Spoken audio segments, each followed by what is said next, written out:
¿Qué ocurre cuando la culpa, la locura y el alcohol se entrelazan hasta hacer irreconocible a quien alguna vez fue inocente?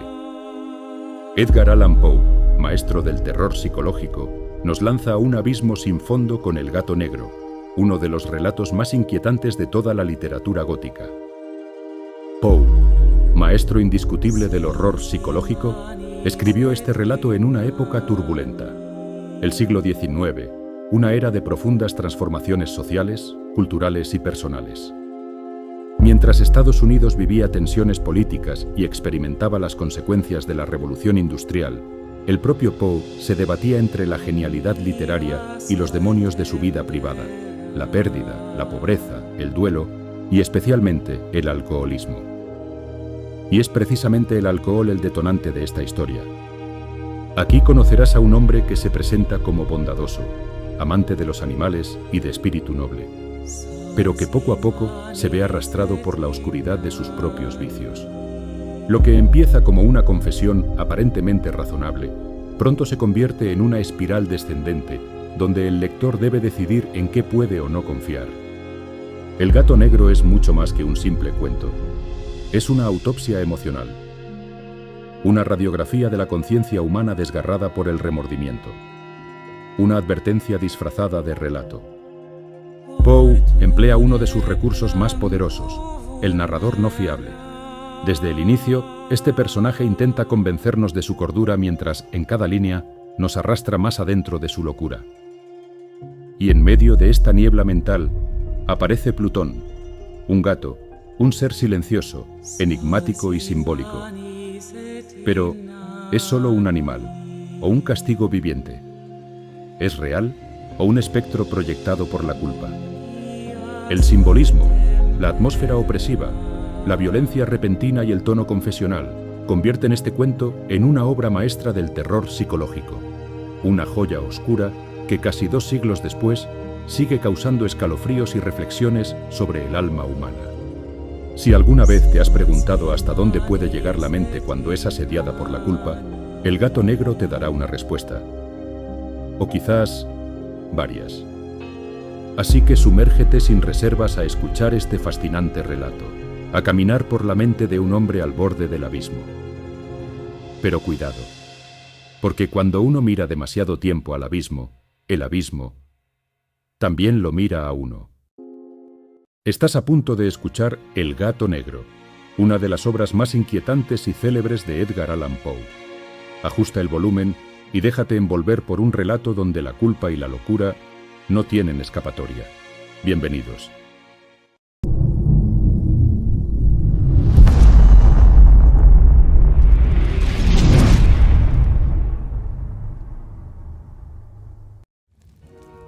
No espero ni pido que alguien crea en el extraño, aunque simple relato que me dispongo a escribir. Loco estaría si lo esperara, cuando mis sentidos rechazan su propia evidencia. Pero no estoy loco, y sé muy bien que esto no es un sueño. Mañana voy a morir, y quisiera aliviar hoy mi alma. Mi propósito inmediato consiste en poner de manifiesto, simple, sucintamente y sin comentarios, una serie de episodios domésticos. Las consecuencias de esos episodios me han aterrorizado, me han torturado y por fin me han destruido. Pero no intentaré explicarlos. Si para mí han sido horribles, para otros resultarán menos espantosos que baroques. Más adelante, tal vez, aparecerá alguien cuya inteligencia reduzca mis fantasmas a lugares comunes, una inteligencia más serena, más lógica y mucho menos excitable que la mía, capaz de ver en las circunstancias que temerosamente describiré una vulgar sucesión de causas y efectos naturales. Desde la infancia me destaqué por la docilidad y bondad de mi carácter. La ternura que abrigaba mi corazón era tan grande que llegaba a convertirme en objeto de burla para mis compañeros. Me gustaban especialmente los animales, y mis padres me permitían tener una gran variedad. Pasaba a su lado la mayor parte del tiempo, y jamás me sentía más feliz que cuando les daba de comer y los acariciaba. Este rasgo de mi carácter creció conmigo, y cuando llegué a la virilidad, se convirtió en una de mis principales fuentes de placer. Aquellos que alguna vez han experimentado cariño hacia un perro fiel y sagaz, no necesitan que me moleste en explicarles la naturaleza o la intensidad de la retribución que recibía. Hay algo en el generoso y abnegado amor de un animal que llega directamente al corazón de aquel que con frecuencia ha probado la falsa amistad y la frágil fidelidad del hombre. Me casé joven y tuve la alegría de que mi esposa compartiera mis preferencias. Al observar mi gusto por los animales domésticos, no perdía oportunidad de procurarme los más agradables de entre ellos. Teníamos pájaros, peces de colores, un hermoso perro, conejos, un monito y un gato. Este último era un animal de notable tamaño y hermosura, completamente negro y de una sagacidad asombrosa. Al referirse a su inteligencia, mi mujer, que en el fondo era no poco supersticiosa, aludía con frecuencia a la antigua creencia popular de que todos los gatos negros son brujas metamorfoseadas. No quiero decir que lo creyera seriamente, y solo menciono la cosa porque acabo de recordarla. Plutón, tal era el nombre del gato, se había convertido en mi favorito y mi camarada. Solo yo le daba de comer y él me seguía por todas partes en casa. Me costaba mucho impedir que anduviera tras de mí en la calle. Nuestra amistad duró así varios años, en el curso de los cuales, enrojezco al confesarlo, mi temperamento y mi carácter se alteraron radicalmente por culpa del demonio. Intemperancia. Día a día me fui volviendo más melancólico, irritable e indiferente hacia los sentimientos ajenos. Llegué incluso a hablar descomedidamente a mi mujer y terminé por infligirle violencias personales. Mis favoritos, claro está, sintieron igualmente el cambio de mi carácter. No solo los descuidaba, sino que llegué a hacerles daño. Hacia Plutón, sin embargo, conservé suficiente consideración como para abstenerme de maltratarlo, cosa que hacía con los conejos, el mono y hasta el perro, cuando, por casualidad o movidos por el afecto, se cruzaban en mi camino. Mi enfermedad, empero, se agravaba. Pues ¿qué enfermedad es comparable al alcohol? Y finalmente, el mismo Plutón, que ya estaba viejo y por tanto algo enojadizo, empezó a sufrir las consecuencias de mi mal humor. Una noche en que volvía a casa completamente embriagado, después de una de mis correrías por la ciudad, me pareció que el gato evitaba mi presencia. Lo alcé en brazos, pero, asustado por mi violencia, me mordió ligeramente en la mano. Al punto se apoderó de mí una furia demoníaca y ya no supe lo que hacía. Fue como si la raíz de mi alma se separara de golpe de mi cuerpo.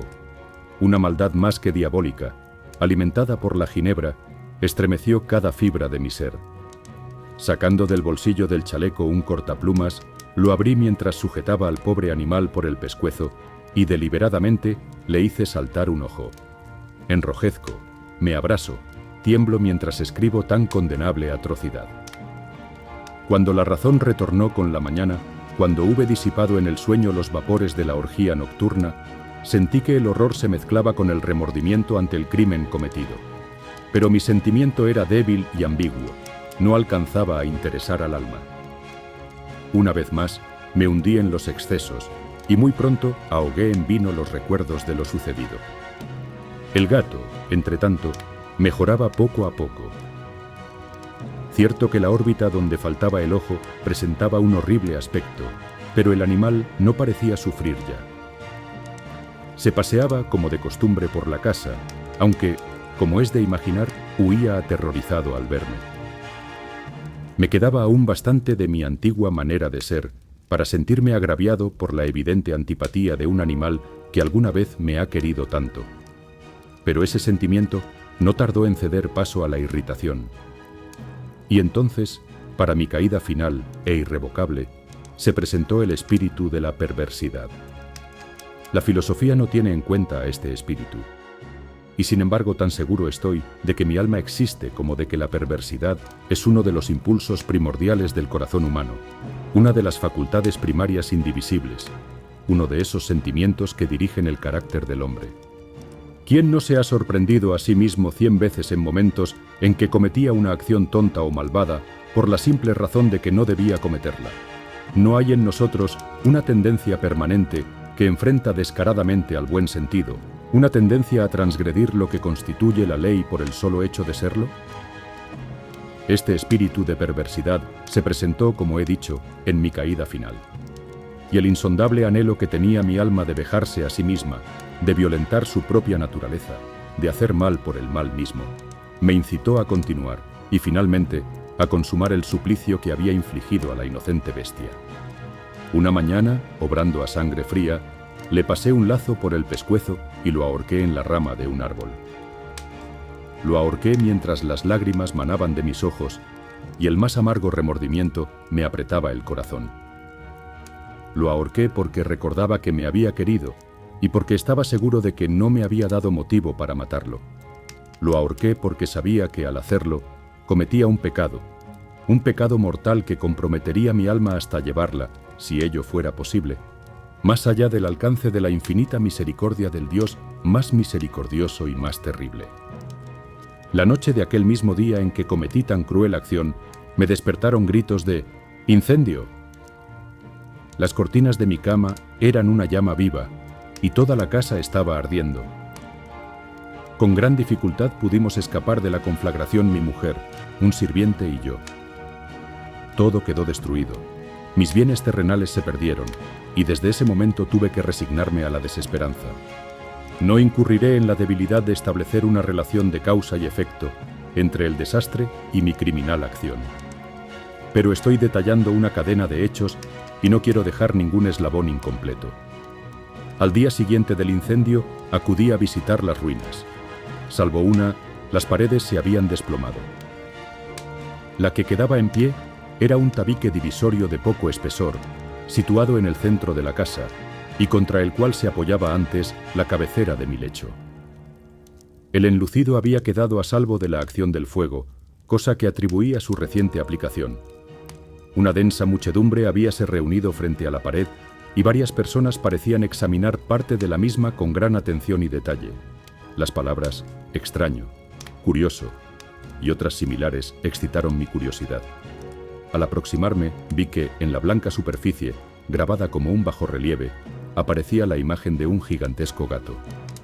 El contorno tenía una nitidez verdaderamente maravillosa. Había una soga alrededor del pescuezo del animal. Al descubrir esta aparición, ya que no podía considerarla otra cosa, me sentí dominado por el asombro y el terror.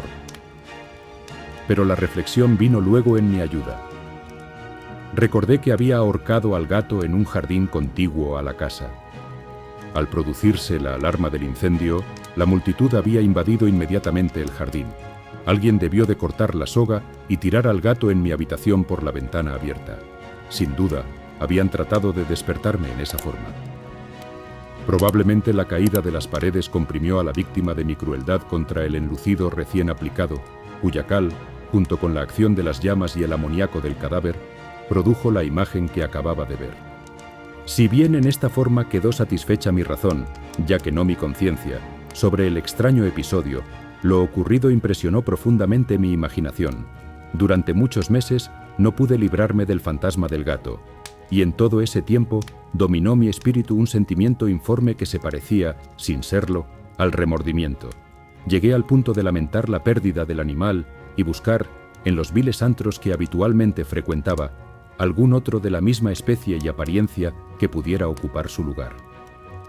Una noche en que, borracho a medias, me hallaba en una taberna más que infame, reclamó mi atención algo negro posado sobre uno de los enormes toneles de ginebra que constituían el principal moblaje del lugar. Durante algunos minutos había estado mirando dicho tonel y me sorprendió no haber advertido antes la presencia de la mancha negra en lo alto. Me aproximé y la toqué con la mano. Era un gato negro muy grande, tan grande como Plutón y absolutamente igual a este, salvo un detalle. Plutón no tenía el menor pelo blanco en el cuerpo, mientras este gato mostraba una vasta, aunque indefinida mancha blanca que le cubría casi todo el pecho. Al sentirse acariciado, se enderezó prontamente, ronroneando con fuerza, se frotó contra mi mano y pareció encantado de mis atenciones.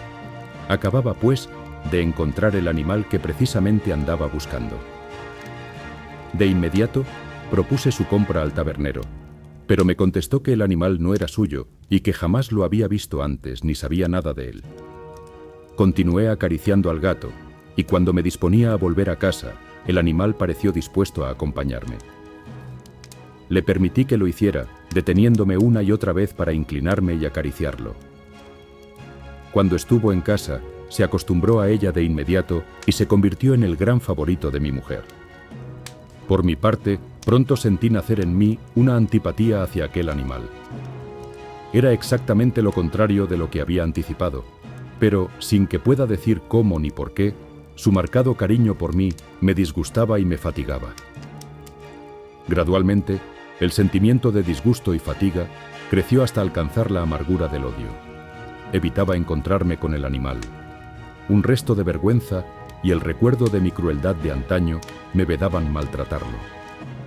Durante algunas semanas me abstuve de pegarle o de hacerle víctima de cualquier violencia, pero gradualmente, muy gradualmente, llegué a mirarlo con inexpresable odio y a huir en silencio de su detestable presencia, como si fuera una emanación de la peste. Lo que, sin duda, contribuyó a aumentar mi odio fue descubrir, a la mañana siguiente de haberlo traído a casa, que aquel gato, igual que Plutón, era tuerto. Esta circunstancia fue precisamente la que le hizo más grato a mi mujer, quien, como ya dije, poseía en alto grado esos sentimientos humanitarios que alguna vez habían sido mi rasgo distintivo y la fuente de mis placeres más simples y más puros. El cariño del gato por mí parecía aumentar en el mismo grado que mi aversión. Seguía mis pasos con una pertinacia que me costaría hacer entender al lector. Dondequiera que me sentara, venía a ovillarse bajo mi silla o saltaba a mis rodillas, prodigándome sus odiosas caricias. Si echaba a caminar, se metía entre mis pies, amenazando con hacerme caer, o bien clavaba sus largas y afiladas uñas en mis ropas, para poder trepar hasta mi pecho. En esos momentos, aunque ansiaba aniquilarlo de un solo golpe, me sentía paralizado por el recuerdo de mi primer crimen, pero sobre todo, quiero confesarlo ahora mismo, por un espantoso temor al animal. Aquel temor no era precisamente miedo de un mal físico y, sin embargo, me sería imposible definirlo de otra manera. Me siento casi avergonzado de reconocer.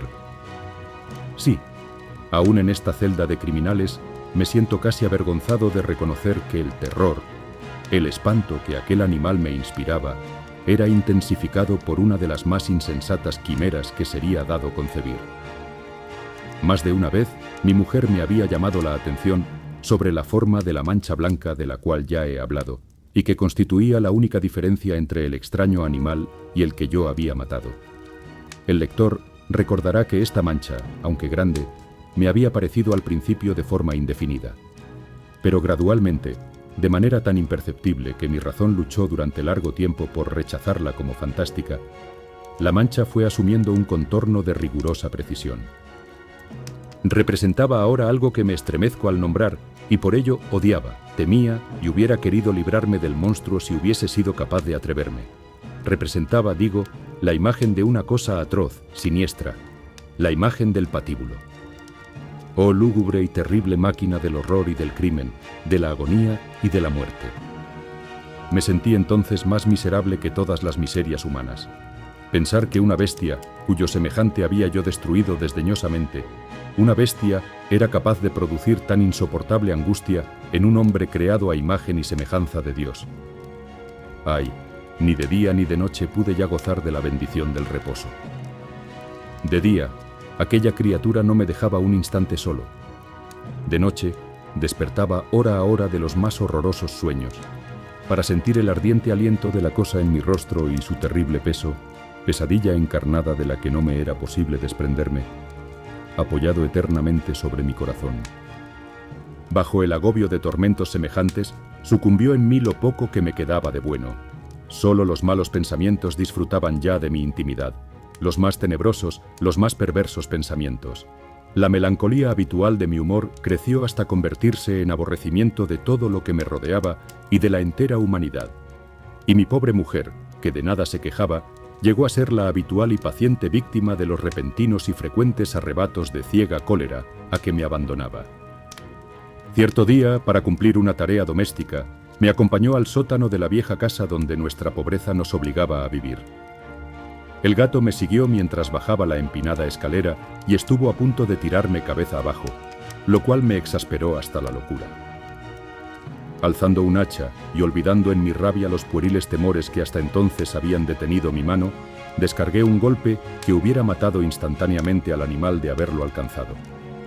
Pero la mano de mi mujer detuvo su trayectoria. Entonces, llevado por su intervención a una rabia más que demoníaca, me zafé de su abrazo y le hundí el hacha en la cabeza. Sin un solo quejido, cayó muerta a mis pies. Cumplido este espantoso asesinato, me entregué al punto y con toda sangre fría a la tarea de ocultar el cadáver. Sabía que era imposible sacarlo de casa, tanto de día como de noche, sin correr el riesgo de que algún vecino me observara. Diversos proyectos cruzaron mi mente. Por un momento pensé en descuartizar el cuerpo y quemar los pedazos. Luego se me ocurrió cavar una tumba en el piso del sótano. Pensé también si no convenía arrojar el cuerpo al pozo del patio o meterlo en un cajón, como si se tratara de una mercadería común, y llamar a un mozo de cordel para que lo retirara de casa. Pero al fin di con lo que me pareció el mejor expediente y decidí emparedar el cadáver en el sótano, tal como se dice que los monjes de la Edad Media emparedaban a sus víctimas. El sótano se adaptaba bien a este propósito. Sus muros eran de material poco resistente y estaban recién revocados con un mortero ordinario, que la humedad de la atmósfera no había dejado endurecer. Además, en una de las paredes se veía la saliencia de una falsa chimenea, la cual había sido rellenada y tratada de manera semejante al resto del sótano. Sin lugar a dudas, sería muy fácil sacar los ladrillos en esa parte, introducir el cadáver y tapar el agujero como antes, de manera que ninguna mirada pudiese descubrir algo sospechoso. No me equivocaba en mis cálculos. Fácilmente saqué los ladrillos con ayuda de una palanca, y luego de colocar cuidadosamente el cuerpo contra la pared interna, lo mantuve en esa posición mientras aplicaba de nuevo la mampostería en su forma original.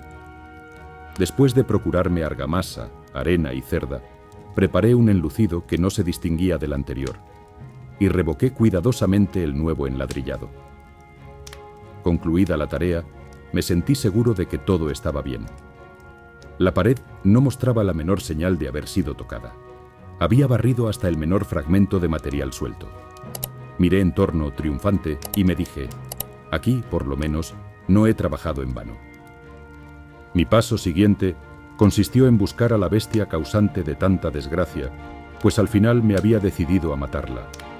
Si en aquel momento el gato hubiera surgido ante mí, su destino habría quedado sellado, pero, por lo visto, el astuto animal, alarmado por la violencia de mi primer acceso de cólera, se cuidaba de aparecer mientras no cambiara mi humor.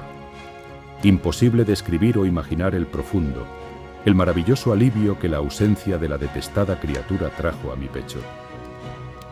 No se presentó aquella noche, y así, por primera vez desde su llegada a la casa, pude dormir profunda y tranquilamente. Sí, pude dormir, aun con el peso del crimen sobre mi alma.